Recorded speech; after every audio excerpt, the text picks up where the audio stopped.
Today we will study about the passive voice. Students, आज हम लोग पैसिव वॉइस के बारे में पढ़ने जा रहे हैं।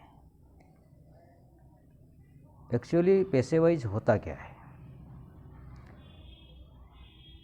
जिस प्रकार हम लोग एक्टिव वॉइस, जिसको कि हम लोग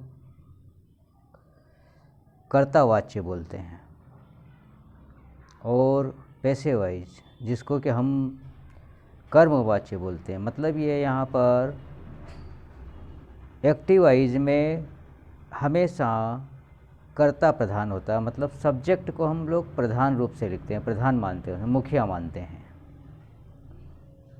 जबकि पैसिव वॉइस में जिसको हम कर्मवाच्य कहते हैं, कर्म को मान्यता पहले दी जाती है। मतलब ये कि कर्म को प्रधानता हम पहले देते हैं।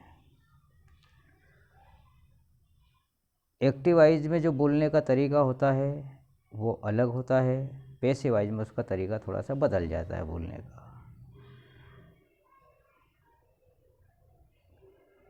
और इसके जो नियम हैं बिल्कुल सरल और सोबर हैं, बिल्कुल अच्छे हैं।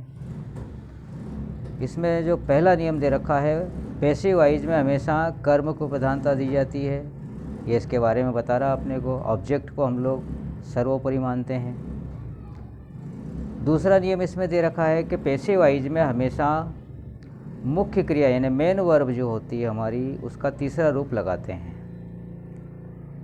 थर्ड फॉर्म का यूज करते हैं हम लोग। तीसरा नियम इसका यह है कि सब्जेक्ट को हम लोग ऑब्जेक्ट के स्थान पर लिख देते हैं और ऑब्जेक्ट को सब्जेक्ट के स्थान पर लिख देते हैं। चौथा नियम है इसका, पैसिव वॉइस में अधिकतर सब्जेक्ट के पहले बाय शब्द का प्रयोग किया जाता है। और पांचवा और अंतिम जो इसका नियम है वो ये है कि पैसिव वॉइस में सब्जेक्ट का रूप परिवर्तन हो जाता है। जैसे कि नीचे यहाँ पर लिखा हुआ है कि आई का बाय मी हो जाता है, वी का बाय अस हो जाता है, यू का बाय यू ही रहता है, इसमें कोई चेंज नहीं होता, नो चेंज जैसे ये। इसके बाद में दे का बाय देम हो जाता है, ही का बाय हीम हो जाता है, शी का हर हो जाता है, ईट का बाय ईट ही रहता है, इसमें भी नो चेंज। इसके बाद वन नेम का बाय वन नेम होता है। और ये जो लास्ट में दे रखा है हु का जो रूप परिवर्तन होगा, चेंजेस होगा, वो होगा बाय होम हो जाएगा।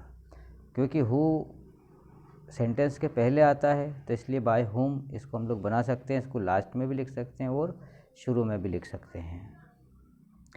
अब यहाँ पर हम पैसिव वॉइस की बात करें तो पैसिव वॉइस हम लोग आज बनाते हैं प्रेजेंट इंडेफिनिट टेंस में। जैसा कि पहले वीडियो में मैंने बता दिया था आपको, प्रेजेंट इंडेफिनिट टेंस के जिसको हम अपूर्ण वर्तमान काल बोलते हैं, उसके जो स्ट्रक्चर वगैरह, उसके एग्जाम्पल वगैरह हम लोग कर लिए थे। जिसमें इसका जो पहला एग्जाम्पल है वो सब्जेक्ट वर्ब की first form s, es, ies. यदि हमारा वाक्य सिंगुलर नंबर का हो तो हम लोग उसके साथ में वर्ब के साथ में एस ईएस जोड़ते हैं, और अगर प्लूरल है तो कोई बात ही नहीं, हम नहीं जोड़ते उसमें। ऑब्जेक्ट लिखते हैं, अदर वर्ड लिखते हैं। सब्जेक्ट होता है, डू डज होता है, और नॉट लगा देते हैं। ये नेगेटिव सेंटेंस होता है हमारा। सेकंड नंबर का कैसा है? नेगेटिव सेंटेंस है। और वर्ब की फर्स्ट फॉर्म यूज करते हैं, ऑब्जेक्ट करते हैं और अदर वर्ड करते हैं। यदि वाक्य क्या से शुरू होता है हमारा, जिसमें हम लोग हेल्पिंग वर्ब को पहले ले लेते हैं, डू डज पहले लिखेंगे, बाद में सब्जेक्ट आ जाएगा हमारा, फिर उसके बाद में वर्ब की फर्स्ट फॉर्म आ जाएगी, ऑब्जेक्ट आ जाएगा, अदर वर्ड आ जाएगा। फोर्थ नंबर का जो हमारा जो स्ट्रक्चर है वो है क्वेश्चन वर्ड वाला, कि जब वाक्य हमारा जो सेंटेंस होता है वो क्वेश्चन वर्ड से बनता है। जैसे कि तुम पानी कब पीते हो, तुम स्कूल कैसे जाते हो, इस प्रकार से जो वर्ड होते हैं वो क्वेश्चन वर्ड के अंतर्गत आते हैं। अब इसमें भी क्वेश्चन वर्ड सबसे पहले आ जाएगा, फिर डू डज आ जाएगा, अपना सब्जेक्ट आएगा, वर्ब की फर्स्ट फॉर्म आएगी, ऑब्जेक्ट आएगा, अदर वर्ड आएगा। फिफ्थ नंबर का जो सेंटेंस है हमारा, मतलब स्ट्रक्चर है हमारा, वो ये है कि interrogative negative.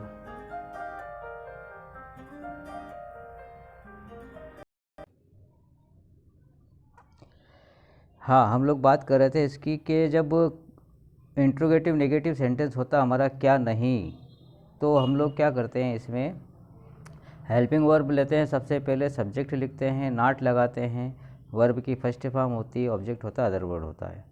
Question word last वाला जो हमारा स्ट्रक्चर है वो इस प्रकार का है कि जब सेंटेंस क्यों नहीं, कब नहीं, कैसे नहीं, इस प्रकार का हो, तो उसमें हम लोग इस स्ट्रक्चर का यूज करते हैं, जिसमें क्वेश्चन वर्ड होता है, डू डज होता है, सब्जेक्ट होता है, नॉट होता है, वर्ब की फर्स्ट फॉर्म, ऑब्जेक्ट और अदर वर्ड होता है।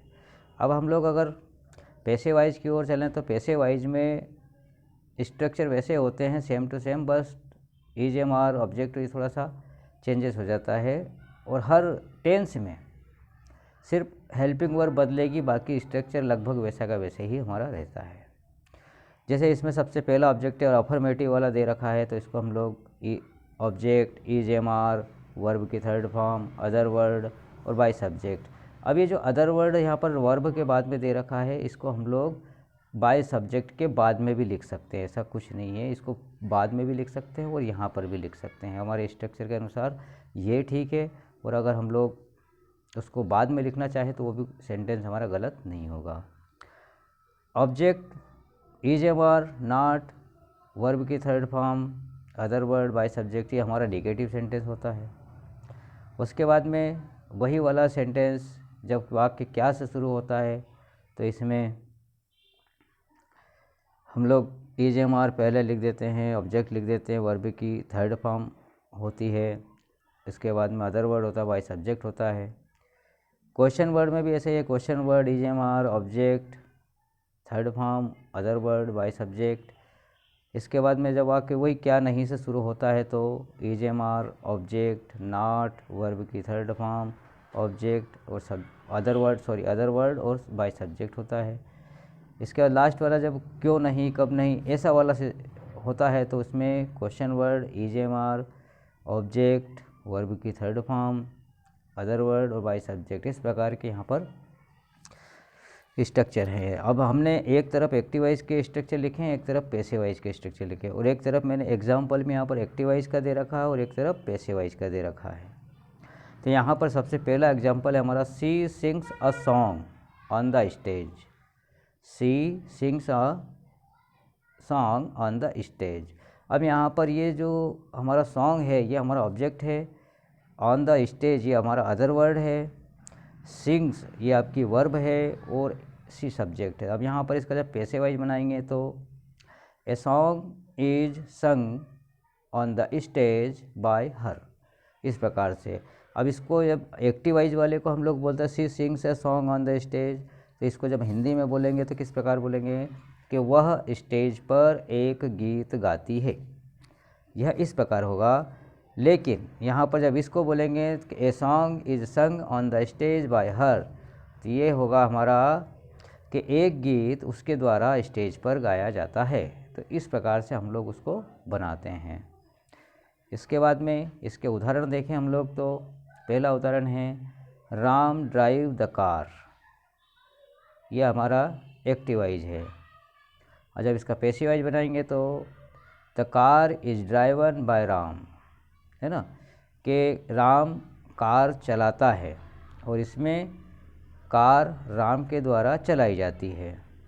सेकंड वाला जो सेंटेंस है हमारा, हाँ सेकंड वाला जो हमारा सेंटेंस है, they do not play cricket, way cricket नहीं खेलते हैं। जब इसको पैसिव वाइज में बनाएंगे तो cricket is not played by them, इस प्रकार से बनेगा ये। उसके बाद तीसरे नंबर का does teacher not does teacher teach English, क्या शिक्षक अंग्रेजी पढ़ाता है, तो is English taught by teacher, क्या अंग्रेजी टीचर के द्वारा पढ़ाई जाती है, शिक्षक के द्वारा पढ़ाई जाती है।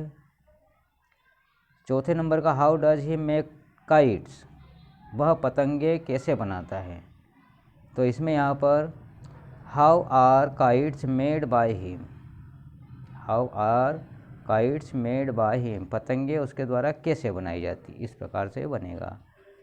पाँचवें नंबर का रहेगा हमारा do we not help you, क्या हम तुम्हारी मदद नहीं करते हैं, तो इसका जब बनेगा are you not helped by us, क्या हमारे द्वारा तुम्हारी मदद नहीं की जाती है, इस प्रकार से ये बनेगा। उसके बाद में छठे नंबर का जो है why does she not make tea, वह चाय क्यों नहीं बनाती है। इसका जब हम लोग पैसिव वॉइस बनाएंगे तो why is tea not made by her, कि चाय उसके द्वारा क्यों नहीं बनाई जाती है। तो इस प्रकार से हम लोग इसको हल करते हैं। ठीक है स्टूडेंट्स, अगले वीडियो में हम लोग अगला कोई नया ग्रामर के अंतर्गत सीखेंगे। ओके।